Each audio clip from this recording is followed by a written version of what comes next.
Hi, എല്ലാവർക്കും നമസ്കാരം കേട്ടോ. ഇപ്പോൾ ഭയങ്കര ഒരു കോൺട്രവേഴ്സി നടന്നുകൊണ്ടിരിക്കുകയല്ലേ ഹൈക്കോടതി കേസെടുക്കാൻ പറഞ്ഞതിൻ്റെ പേരിൽ.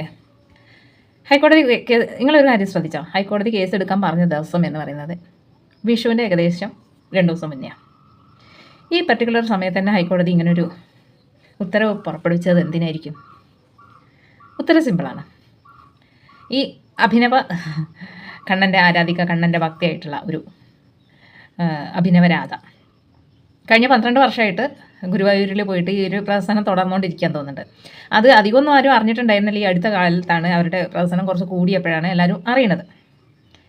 അപ്പോൾ ഹൈക്കോടതി ഇങ്ങനെ ഒരു വിധി പുറപ്പെടുവിക്കാൻ കാരണം, ഈ വിഷുവിൻ്റെ തൊട്ട് മുന്നേ തന്നെ പുറപ്പെടുവിക്കാൻ കാരണം, ഈ വർഷവും ഇതേ പ്രദർശനം, ഇതേ കലാപരിപാടി ആവർത്തിക്കാൻ സാധ്യതയുണ്ട് എന്നുള്ളതും, അത് ഒരുപാട് വിശ്വാസികൾക്ക് പല രീതിയിലുള്ള പ്രയാസങ്ങൾക്ക് ഇടവരുത്തുന്നുണ്ട് എന്നുള്ളതും ഹൈക്കോടതി നിരീക്ഷിച്ചത് കൊണ്ടാണ് ഈ സമയത്ത് ഇങ്ങനെ ഒരു വിധി വന്നത്. ഇപ്പോൾ ഇന്നലെ ഞാൻ ഒരുപാട് ഹൈന്ദവ സഹോദരന്മാരുടെ വീഡിയോസ് കണ്ടു. അവരെല്ലാവരും വിഷുവിന് വളരെയധികം ഭക്തിയോടും ബഹുമാനത്തോടും സന്തോഷത്തോടും കൂടി ഗുരുവായൂരിൽ പോവുകയും തൊഴുകയും പിന്നെ വീഡിയോസ് എടുക്കുകയും പ്രാർത്ഥിക്കുകയും ഒക്കെ ചെയ്യുന്ന ഒരു സംവിധാനം ഉണ്ടായിരുന്നു. അല്ലെങ്കിൽ അങ്ങനെ ഒരു മുന്നേ അങ്ങനെ ഒരു ശീലം ഉണ്ടായിരുന്നു, അല്ലെങ്കിൽ അങ്ങനത്തെ ഒരു സാഹചര്യങ്ങളുണ്ടായിരുന്നു.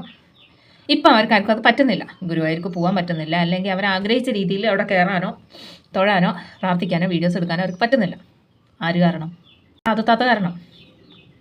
പക്ഷേ ആരെങ്കിലും ഒരാൾ എന്തെങ്കിലും വിമർശിച്ച് കഴിഞ്ഞാൽ താത്തയ്ക്ക് അന്നേരം കുരു കിട്ടും. അതിൻ്റെ സംഗതിയും കൂടി ഉണ്ട് കേട്ടോ ഇതിനകത്ത്. പിന്നെ വേറൊരു കാര്യം ഞാൻ പറഞ്ഞുതരാം. ഇത്രയും കാലം, ഒരുപാട് കാലങ്ങളായിട്ട് എല്ലാവരെയും, പ്രത്യേകിച്ച് ഹൈന്ദവരെ അതിവിദഗ്ധമായിട്ട് പറ്റിച്ചുകൊണ്ടാണ് രാധ ചേച്ചി പൂണ്ട് വിളയാടിയിരുന്നത്. കാരണം തലയിൽ തട്ടട്ട ഒരു സുന്ദരിക്കുട്ടി വന്നിട്ട് കണ്ണൻ്റെ പടം വരയ്ക്കുക, കണ്ണനോട് ഭക്തി കാണിക്കുക, കണ്ണനെ ആരാധിക്കുക. അയ്യോ, അവർക്കങ്ങ് സുഖിച്ച് എടുത്ത് തലയിൽ വെച്ച് കൊണ്ടിറക്കായിരുന്നു എന്നിട്ട് ഇത്രയും കാലം. ഇപ്പം എന്തായി? അവരെന്നെ എടുത്ത് താഴെയിട്ട്. കാരണം കൊറോണനെക്കാട്ടിലും വലിയ ശല്യമാണ് ഇത്, ഒരു ഒഴിയാബാധയാണ് എന്ന് അവർ തിരിച്ചറിഞ്ഞ ആ ഒരു നിമിഷം മുതൽ അവരെന്നെ എടുത്ത് തലയിൽ താഴെയിട്ട്. ഇതിനകത്തൊന്ന് ആലോചിച്ചാൽ പോരെ? ഈ ഹൈന്ദവ സമുദായത്തിൽ തന്നെ അന്നന്നത്തെ അഷ്ടിക്ക് വകയില്ലാതെ എത്ര കലാകാരന്മാരുണ്ട്. ഈ ചിത്രം വരയ്ക്കുന്നവർ മാത്രമല്ല, പല മേഖലയിലും ഒരുപാട് കഴിവുള്ള എത്ര പേരുണ്ട് സ്വന്തം കുടുംബം പുലർത്താൻ വഴിയില്ലാത്ത. അവരെ ആരെയും എന്താ ഈ ഹൈന്ദവരെടുത്ത് തലയിൽ വയ്ക്കാത്തെ? ഹിന്ദുക്കളായിട്ടുള്ള സഹോദരന്മാരെ എന്തുകൊണ്ട് എടുത്ത് തലയിൽ വയ്ക്കാത്തെ? അപ്പം ജസ്നയ്ക്ക് അറിയാം, അപ്പം ഈ രാധതാത്തയ്ക്ക് അറിയാം എന്ത് ഇതൊരു മാർക്കറ്റിംഗ് ആണ് എന്നുള്ളത്. അവർ വിദഗ്ധമായിട്ട് പറ്റിച്ച്, മറ്റുള്ളവർ പറ്റിക്കപ്പെട്ട് അവർ ഫേമസായി, റീച്ചായി, എല്ലാ രീതിയിലുള്ള ലാഭം ഉണ്ടാക്കി. ഇപ്പോൾ തലയിലെടുത്ത് വെച്ചവരെ തന്നെ കൊണ്ടുപോയി കുഴിയിലും ചാടിച്ചു. അല്ലെങ്കിൽ നിങ്ങളൊന്ന് ആലോചിച്ച് നോക്കിയേ, ഇവൾ വരയ്ക്കുന്ന ഈ പടങ്ങൾക്ക്, ഈ ഫോട്ടോസിന്, ഈ ചിത്രങ്ങൾക്ക് ഇത്രയും വാല്യൂ ഉണ്ടോ? 5000 മുതൽ മേലേക്കാണ് ഇവളുടെ പടങ്ങൾ വിറ്റുകൊണ്ടിരിക്കുന്നത്. അതൊക്കെ ഇവളുടെ ഒരു കഴിവ്, ഇവളുടെ തന്ത്രം, അത്രയേ ഉള്ളൂ. സുരേഷ് ഗോപി മുതൽ, അല്ലെങ്കിൽ സുരേഷ് ഗോപി ഇടപെട്ടിട്ട് നരേന്ദ്രമോദി, അങ്ങനെ എത്ര പേർക്കാണ് ഇവൾ വരച്ച ചിത്രം കൊടുത്തിരിക്കുന്നത്? ഏതെങ്കിലും ഒരു ഹിന്ദു യുവതി വന്നിട്ട് ഇതേപോലെ ഒരു ചിത്രം വരച്ച് തെളിയിച്ചിട്ടുണ്ടെങ്കിൽ ഈ പറയുന്ന സുരേഷ് ഗോപി വിളിച്ചു കൂട്ടിക്കൊണ്ടുവന്ന നരേന്ദ്രമോദിക്കൊക്കെ ഈ പടം കൊടുപ്പിക്കുമോ? ഇല്ല. കാരണം എന്താ? ആരുടെയും തലയിൽ തട്ടമില്ല. ഇവളുടെ തലയിലുള്ള തട്ടത്തിനെയാണ് ഇവൾ എന്ത് ചെയ്തത്? മാർക്കറ്റ് ചെയ്തത്. അത് മുസ്ലിംസിന് ആദ്യം തന്നെ മനസ്സിലായിട്ടുണ്ട്. അത് മനസ്സിലാക്കാൻ താമസിച്ചത് ഹിന്ദുക്കൾക്കാണ്. ഇപ്പം എന്തായാലും എല്ലാവർക്കും മനസ്സിലായില്ലേ? എന്നിട്ട് ഇന്നലെ എന്താ കാണിച്ചത്? ഇന്നലെയും പോയിട്ട് എന്ത് ചെയ്തു? വീണ്ടും അവിടെ കയറാൻ പറ്റില്ല എന്നുള്ളതുകൊണ്ട് അവിടെ കയറിയില്ല. അവിടുത്തെ റോട്ടുമല്ല അവിടെ നിന്നിട്ട് വീണ്ടും എന്ത് ചെയ്തിട്ടു? എന്തൊക്കെയോ പ്രസ്ഥാനം കാണിക്കുന്നുണ്ടായിരുന്നു, മാല ഇടുന്നുണ്ടായിരുന്നു, കൃഷ്ണനെ ചുംബിക്കുന്നുണ്ടായിരുന്നു, ഒരു വെറൈറ്റി ആയിട്ടുള്ള ഒരു ഫോട്ടോ സമർപ്പിച്ചിട്ടുണ്ടായിരുന്നു. എന്തായാലും ഇവളിത് എന്താക്കാൻ തീരുമാനിച്ചിട്ടില്ല, ഇതിന്ന് വിട്ടുപിടിക്കാൻ തീരുമാനിച്ചിട്ടില്ല. അതാണ് രസം.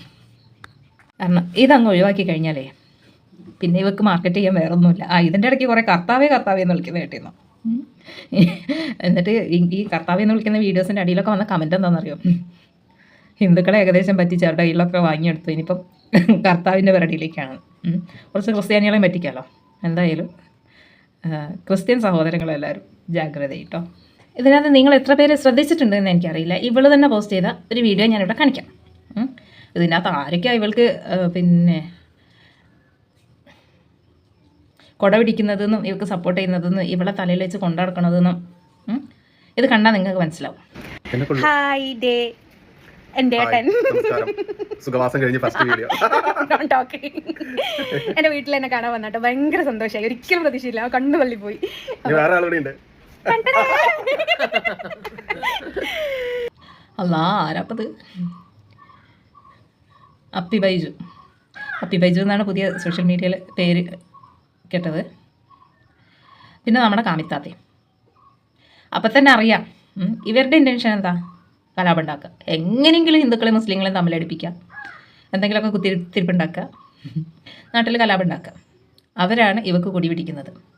പിന്നെ ഇവളുടെ ഭാഗത്തുനിന്ന് ഇങ്ങനെയുള്ള പ്രഹസനങ്ങളും കുത്തിത്തിരിപ്പുകളൊക്കെ എല്ലാം നമ്മൾ പ്രതീക്ഷിക്കേണ്ടതുള്ളൂ. ഇവർ 3 പേരും ഒരേ നാണയത്തിൻ്റെ സെപ്പറേറ്റ് വശങ്ങളാണ്. എല്ലാം കണക്കാം. 3 പേര് ഇൻറ്റൻഷൻ എന്താണ്? കുത്തിത്തിരിപ്പ് ഉണ്ടാക്കണം, വർഗീയത ഉണ്ടാക്കണം, ഇവർക്ക് റീച്ച് ഉണ്ടാക്കണം, ഇവർക്ക് തന്നെ മേടിക്കണം. ഇതാണ്. പക്ഷേ ഇവരെ പൊളിച്ചടിക്കിയത് ഷഫീന എന്ന് പറയുന്ന ഒരു യൂട്യൂബറാണ്. ഓരോരുത്തരെയും സെപ്പറേറ്റ് എടുത്ത് വെച്ച് ഇവരുടെ കളത്തരങ്ങളൊക്കെ പൊളിച്ചെടുക്കുകയും ഇവരെക്കുറിച്ച് വീഡിയോ ചെയ്യുകയും ചെയ്തപ്പോൾ ശത്രുവിൻ്റെ ശത്രുമിത്രം എന്നുള്ള ഒരു റൂട്ടിലേക്കാണ് പിന്നെ ഇവർ വന്നത്. 3 പേരും ഒന്നായി. ഇവരുടെ എല്ലാവരുടെയും തനി നിറം പുറത്തായി. ഇതിന് ശേഷം ഷഫീന ബീവി എന്താവശ്യത്തിന് കോഴിക്കോട് ചെന്നാലും ഇത് എന്നെ തന്നെയാണ്, എന്നെ ഉദ്ദേശിച്ചാണ്, എന്നെ മാത്രം ഉദ്ദേശിച്ചാണ് എന്നുള്ള ലെവലിലേക്കായി ഇവർ. ഷഫീന ബീവിക്ക് ഇപ്പോൾ കോഴിക്കോട് ജില്ലയിലേക്ക് പോകാൻ പാടില്ല. പോയി കഴിഞ്ഞാൽ അപ്പോൾ ഇവർ പറയും ഇതെന്നെ ഉദ്ദേശിച്ചാൽ, അത് എന്നെ തിരക്കി വന്നത്, എനിക്കിട്ട് പണി തരാൻ വേണ്ടി വന്നതാണ്. പിന്നെ ഷഫീന ബീവി ഇവർക്ക് പണി കൊടുക്കണം എന്ന് വിചാരിച്ചാൽ ഇവരെ തേടി കോഴിക്കോട് പോകേണ്ട ആവശ്യം ഷഫീന ബീവിക്കില്ല. ഷഫീന ബീവി അതിന് മാത്രം ഗഡ്സുള്ള ഒരു സ്ത്രീയാണ്. എന്നിട്ട് ഇവരോടുള്ള ദേഷ്യം തീർക്കാൻ വേണ്ടിയിട്ട് അവരുടെ പാവം പിടിച്ച 15 വയസ്സുള്ള കുഞ്ഞിനെക്കുറിച്ച് വരെ അപവാദം പറഞ്ഞുണ്ടാക്കി. ആ കുട്ടി ഇവളെ പീഡിപ്പിക്കാൻ ചെന്നോന്നോ പ്രേമിക്കാൻ ചെന്നോന്നോ പ്രണയാഭ്യർത്ഥന നടത്തിയെന്നോ എന്താ പറയുക, നാവിനെ എല്ലില്ല എന്ന് ഓർത്തിട്ട് എന്തും വിളിച്ച് പറയാനുള്ള ഒരു പ്ലാറ്റ്ഫോം അല്ല സോഷ്യൽ മീഡിയ. അത് ഇവരൊക്കെ ആദ്യം മനസ്സിലാക്കിയാൽ നന്ന്. ഇത്രയും അഹങ്കാരവും ഇവർക്ക് ഇത്രയും ധാർഷ്ട്യവും ഇത്രയും ധൈര്യവും ഉണ്ടാവാൻ കാരണം ഇവളുടെ കൂടെ നിൽക്കുന്ന ആൾക്കാർ തന്നെയാണ്. അതിനുള്ള തെളിവാണ് ഇത്. ഈ ഫോട്ടോ ഇതിൻ്റെ വീഡിയോ ഇവൾ മുക്കി കളഞ്ഞിട്ടുണ്ട്. പക്ഷേ ഇതിൻ്റെ ജസ്റ്റ് ഒരു സ്ക്രീൻഷോട്ട് മാത്രമേ എനിക്ക് കിട്ടിയിട്ടുള്ളൂ. വീഡിയോ കിട്ടുകയാണെങ്കിൽ ഞാൻ അടുത്ത ഏതെങ്കിലും വീഡിയോയിൽ ഞാൻ അത് നിങ്ങൾക്ക് കാണിച്ചു തരുന്നുണ്ട്. ഇത് മാത്രം കണ്ടാൽ മതി. ഇത് ഇവളിട്ട ഒരു വീഡിയോയുടെ ഒരു സ്ക്രീൻഷോട്ടാണ്. ഇവളുടെ പുറകിൽ നിൽക്കുന്നതാരാ? പുറകിൽ ഒരു പേപ്പറും പിടിച്ച് ഇവക്ക് സപ്പോർട്ട് ചെയ്തുകൊണ്ട് ഇവക്ക് എഴുതി കൊടുക്കുകയാണ് ഓരോന്ന് പറയാൻ വേണ്ടിയിട്ട്. ഇത് മാത്രം മനസ്സിലാക്കിയാൽ മതി. ഇവർ എന്താ പറയുക, കുത്തിത്തിരിപ്പിന് പുറകിൽ ആൾ നിന്നുകൊണ്ട് ജസ്നേനെ മുന്നിലേക്ക് തള്ളിവിട്ട് ശരിക്കും കലാപം തന്നെയാണ് ഇവരുടെ ഉദ്ദേശം. ജസ്നേനെ പറയുന്ന സമയത്ത് ഹിന്ദുക്കൾ ഇളകണം, ഹിന്ദുക്കൾ ഇളകിയിട്ട് മുസ്ലിങ്ങളെ നേരെ തിരിയണം. കാരണം ഹിന്ദുക്കളെയും കണ്ണനെയും സപ്പോർട്ട് ചെയ്തിട്ടാണല്ലോ ജസ്ന സംസാരിക്കുന്നത്. അപ്പോൾ അതിനെതിരെ മുസ്ലിങ്ങൾ പറയണം, എന്നിട്ട് ഹിന്ദുക്കൾക്ക് അത് പൊള്ളണം, എന്നിട്ട് മുസ്ലിങ്ങളും ഹിന്ദുക്കളും കൂടെ ഒരു കലാപം ഉണ്ടാക്കണം. അതല്ലെങ്കിൽ ജസ്ന എല്ലാ കുത്തിത്തിരിപ്പും നടത്തുന്നത് മുസ്ലിങ്ങൾ പറഞ്ഞു കൊടുത്തിട്ടാണ് എന്ന് വരുത്തി തീർക്കണം. എങ്ങനെയായാലും ഇവരുടെ ഉദ്ദേശം എന്താ? കലാപം മാത്രമാണ്. ഒരു ചൊല്ലില്ലേ, മരുമോൾ സ്വന്തം മോൻ മരിച്ചിട്ടായാലും വേണ്ടിയല്ല, മരുമോളുടെ കണ്ണീര് കാണണമെന്ന്. ഇവർക്ക് അത്രേ വേണ്ടു. എന്ത് ചെയ്തിട്ടായാലും വേണ്ടിയില്ല, എന്തെല്ലാം നഷ്ടപ്പെടുത്തിയിട്ടായാലും വേണ്ടിയില്ല, കലാപം ഉണ്ടാക്കണം, മുസ്ലിങ്ങളെ ഹിന്ദുക്കളെ തമ്മിൽ തെറ്റിക്കണം. പിന്നെ ഒരു തീട്ടം ബൈജു ഇല്ലേ, അപ്പി ബൈജു, പുള്ളിക്കാരൻ ജയിലിൽ ഇറങ്ങിയിട്ട് നേരെ പോയത് അങ്ങോട്ടാ, രാധത്താത്തേൻ്റെ അടുത്തേക്കാണ്. എന്തിനാ? ബന്ധം പുതുക്കാനും സൗഹൃദം സ്ഥാപിക്കാൻ, കണക്ഷൻ ഉണ്ടാക്കാൻ, കുത്തിത്തിരിപ്പ് ഒന്നിച്ചാവാലോ, അതിന് വേണ്ടിയിട്ട്. അപ്പോൾ എനിക്ക് ഇത്രേ പറയാനുള്ളൂ. ഈ അപ്പി ബൈജുവിനെ, ഈ രാധത്താത്തേനെ, ഈ കാമിത എന്ന് പറയുന്ന വേഷസ്ത്രീനെയും എല്ലാവരെയും നിങ്ങൾ തിരിച്ചറിയാം. ഇവരുടെ ഉദ്ദേശം എന്താണ് എന്ന് മനസ്സിലാക്കണം. ഈ ജസ്നാൻ്റെ ഇൻ്റർവ്യൂ, അതേപോലെ ജസ്നാൻ്റെ ചാനലിലും ഒക്കെ ഒരുപാട് വർഗീയപരമായിട്ടോ അല്ലെങ്കിൽ വിദ്വേഷപരമായിട്ടൊക്കെ കമൻസ് വരുന്നുണ്ട് മുസ്ലിം ഐഡിയിൽ നിന്ന്. അതൊന്നും ശരിക്കും പറഞ്ഞാൽ മുസ്ലിങ്ങൾ ചെയ്യുന്ന ഏർപ്പാടല്ല. ഇതൊക്കെ ഇവർ തന്നെ ഫേക്ക് ഐഡി ഉണ്ടാക്കിയിട്ട് അല്ലെങ്കിൽ ഇവർ കാശ് കൊടുത്ത് ഇറക്കുന്ന ആൾക്കാർ ചെയ്യുന്ന കലാപരിപാടിയാണ്. എന്താ ലക്ഷ്യം? എന്താ? മുസ്ലിങ്ങളെല്ലാവരും കൊള്ളരുതാത്തവരാണ്, അല്ലെങ്കിൽ മുസ്ലിങ്ങളെല്ലാവരും ഹിന്ദുക്കൾക്കെതിരാണ്, മുസ്ലിങ്ങളെല്ലാവരും ഈ രീതിയിൽ വർഗീയപരമായിട്ട് ചിന്തിക്കുന്ന ആൾക്കാരാണ് എന്ന് വരുത്തി തീർക്കണം. ഹിന്ദുക്കൾക്ക് ഒരു ആത്മരോഷം മുസ്ലിങ്ങളുടെ മേലുണ്ടാവണം. ഇതാണ് ഇവരുടെയൊക്കെ അജണ്ട. പക്ഷേ നമ്മൾ ബുദ്ധിയുള്ള ആൾക്കാർ എന്താ ചിന്തിക്കേണ്ടത്? നമ്മൾ നമ്മുടെ മതവും നമ്മുടെ ആചാരവുമായിട്ട് മുന്നോട്ട് പോകാം. മറ്റുള്ളവരുടെ മതത്തെയും അവരുടെ ആചാരങ്ങളെയും റെസ്പെക്റ്റ് ചെയ്യാം. അങ്ങനെ റെസ്പെക്റ്റ് ഉണ്ടായിരുന്നെങ്കിൽ ഈ അഭിനവ രാധ ഈ കോപ്രായം കാണിക്കില്ലായിരുന്നു. ഗുരുവായൂർ അമ്പലനടയിൽ പോയിട്ട് കേക്ക് മുറിക്കുക, അവിടെ പോയിട്ട് തല്ലുണ്ടാക്കുക, അവിടെ പോയിട്ട് റീൽസ് എടുക്കുക. ഹൈക്കോടതി ഉത്തരവ് ഉണ്ടായിട്ട് പോലും അതിനെ അവഗണിച്ചുകൊണ്ട് അതിനൊരു വിലയും കൊടുക്കാതെ അവിടെ പോയിട്ട് വീണ്ടും റീൽസ് ചിത്രീകരിക്കുക, അത് സോഷ്യൽ മീഡിയയിൽ ഇടുക. എന്നിട്ട് ഞാൻ കണ്ണനാണ് മാല ചാർത്തിയത്, അത് സ്വീകരിക്കേണ്ട ആൾ കണ്ണനാണ്, അല്ലാണ്ട് നിൻ്റെ ഒന്നും തന്തയല്ല എന്ന് പറഞ്ഞിട്ട് ഹിന്ദുക്കളെ വെല്ലുവിളിക്കാം. ഇത് മറ്റൊരു മതത്തെയും ആചാരത്തെയും ബഹുമാനിക്കുന്നുണ്ടെങ്കിൽ ഇതല്ല ചെയ്യേണ്ടത്. ഇനി അതല്ല കണ്ണനോട് ഇത്രയ്ക്ക് ആരാധനയാണെങ്കിൽ ജസ്ന എന്തുകൊണ്ട് മതം മാറുന്നില്ല? ജസ്നയ്ക്ക് മതം മാറിക്കൂടെ? മുസ്ലിങ്ങൾ ആരെങ്കിലും പിടിച്ചു വെക്കുന്നുണ്ടോ?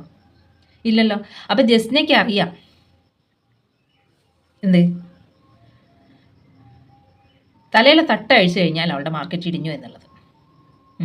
അങ്ങനെ മാർക്കറ്റ് ഇടിഞ്ഞു കഴിഞ്ഞാൽ അന്നത്തിന് വകയില്ലല്ലോ. ഹിന്ദുമതം സ്വീകരിച്ച ഒരു സഹോദരി കൃഷ്ണനെ വരയ്ക്കുന്നു, കൃഷ്ണനെ ആരാധിക്കുന്നു, ഗുരുവായൂർ അമ്പലത്തിൽ പോകുന്നു. അതിനിവിടെ മാർക്കറ്റില്ല. അപ്പം തന്നെ മനസ്സിലാക്കിക്കൂടെ ഇതവരുടെ ബിസിനസ് മൈൻഡാണ്, ഇതവരുടെ അടവാണ്, മാർക്കറ്റിംഗ് തന്ത്രമാണ്, ഹൈന്ദവരെ പറ്റിക്കാനുള്ള ഒരു കുറുക്കുവഴി മാത്രമാണ് ഇതെന്ന് ഇതിൻ്റെ അകത്ത് തന്നെ മനസ്സിലാക്കിക്കൂടെ. അപ്പോൾ എല്ലാവരും ഈ വക കാര്യങ്ങളൊക്കെ തിരിച്ചറിഞ്ഞ് ബുദ്ധിയോടുകൂടി പ്രവർത്തിക്കുക, സാഹോദര്യം നിലനിർത്തുക. ഹിന്ദുക്കളുടെ മതവും ആചാരവും ആയിട്ട് മുന്നോട്ട് പോവുക. ആ കൂട്ടത്തിൽ മുസ്ലിമിനെ മുസ്ലിമായിട്ട് കാണുകയും സഹോദരന്മാരായിട്ട് കാണുകയും അവരുടെ ആചാരത്തിനെ ബഹുമാനിക്കുകയും ചെയ്യാം. തിരിച്ച് മുസ്ലിമിനെ മാത്രമല്ല, ക്രിസ്ത്യൻസിനെ, വേറെ ഏതെങ്കിലും ജാതി ഉണ്ടെങ്കിൽ അവരെ തിരിച്ച് മുസ്ലിംസും അതുതന്നെ ചെയ്യുക. ഹിന്ദുക്കളെ സഹോദരന്മാരായിട്ട് കാണുക, അവരുടെ ആചാരത്തിനെ ബഹുമാനിക്കുക, അവരുടെ ആരാധനാലയങ്ങളെ ബഹുമാനിക്കുക. ഇനി നിങ്ങൾക്ക് ബഹുമാനിക്കാൻ സൗകര്യമില്ലെങ്കിൽ നിന്ദിക്കാതിരിക്കുക. അവർക്ക് ബുദ്ധിമുട്ടുണ്ടാക്കുന്ന, അവരുടെ ആചാരങ്ങൾക്ക് ബുദ്ധിമുട്ടുണ്ടാക്കുന്ന, അവർക്ക് മാനസികമായിട്ട് പ്രയാസം ഉണ്ടാക്കുന്ന ഒന്നും തന്നെ ചെയ്യാണ്ടിരിക്കുക. ക്രിസ്ത്യൻസ് ആയാലും അങ്ങനെ തന്നെ അന്യമതങ്ങളെ ബഹുമാനിക്കുക, സ്വന്തം ആചാരങ്ങളെ മുറുകെ പിടിച്ച് മുന്നോട്ട് പോവുക. എല്ലാത്തിനും ഉപരി നമ്മൾ മനസ്സിലാക്കേണ്ടത് നമ്മളെ ഐക്യത്തിലും സാഹോദര്യത്തിലും നിന്നാൽ മാത്രമേ നമ്മുടെ നാടിന് അതുകൊണ്ട് ഗുണമുള്ളൂ. നമുക്ക് വ്യക്തിപരമായിട്ടും സാമൂഹികപരമായിട്ടും എല്ലാം കൊണ്ടും വരുന്ന തലമുറയ്ക്കാണെങ്കിൽ ഇതുകൊണ്ട് മാത്രമേ പ്രയോജനമുള്ളൂ. അപ്പം ഇങ്ങനെയുള്ള കളനാണയങ്ങളെ തിരിച്ചറിയുക, അവരെ എല്ലാവരും കൂടെ ഒറ്റക്കെട്ടായിട്ട് ചവിട്ടി പുറത്താക്കുക, അതേ ചെയ്യാനുള്ളൂ. അപ്പോൾ വീഡിയോ ഒരുപാട് ലെങ്തി ആയെന്ന് എനിക്കറിയാം, സോറി. അപ്പം എൻ്റെ ചാനൽ സബ്സ്ക്രൈബ് ചെയ്ത് സപ്പോർട്ട് ചെയ്യാൻ ആരും മറക്കരുത്. അഭിപ്രായങ്ങളൊക്കെ കമൻറ്റ് ചെയ്യുക, വീഡിയോ ലൈക്ക് ചെയ്യുക. അപ്പോൾ എല്ലാവർക്കും